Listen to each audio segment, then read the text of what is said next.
Intro. Welcome to another quarterly earnings breakdown. Today we are unpacking the Q4 FY26 consolidated results for Persistent Systems Limited. Let's dive right into the numbers. Dividend. Starting with rewards for shareholders. The board has declared a final dividend of 18 rupees per equity share. The record date will be determined later and communicated to the exchanges separately. Total income. Looking at the top line, Persistent Systems reported a total income of 4,089.43 crore rupees for the quarter.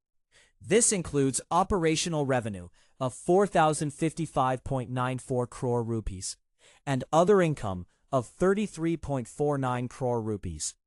The growth story remains strong, showing a quarter-on-quarter increase of 7.09% and a solid year-on-year jump of 25.42%.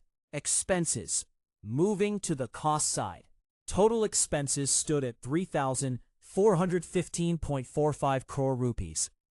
Employee benefits took the biggest chunk at 2,136.45 crore rupees, while other expenses came in at 529.97 crore rupees. Managing talent costs remains critical for IT services. EBITDA. Let's check the operational efficiency. EBITDA for the quarter was 801.20 crore rupees. This marks a quarter-on-quarter growth of 3.57% and an impressive year-on-year surge of 32.92%.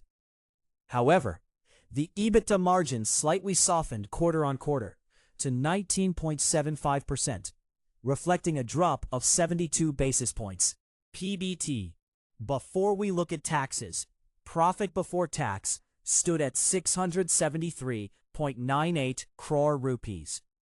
This reflects a healthy sequential growth of 19.29% and a year-on-year expansion of 33.41%. The core operations are clearly yielding stronger profits. PAT. Now for the bottom line. Net profit hit 529.26 crore rupees, translating to a PAT margin of 12.94%. That's a robust quarter-on-quarter jump of 20.44% and a stellar 33.73% jump compared to the same quarter last year. Earnings momentum is firing on all cylinders. EPS. Translating this to per-share value, the basic EPS reached 33.83 rupees. This represents a solid 20.18% growth sequentially and an impressive 31.94% year-on-year jump. Summary. To wrap it up, Persistent Systems has delivered a standout quarter with strong double-digit growth in both revenue and profit. While EBITDA margins saw a slight sequential contraction, the massive 33% year-on-year expansion in net profit is the real headline. Thank you for tuning in. Disclaimer: this content is for educational purposes only and does not constitute financial advice. Please consult a professional before making any investment decisions.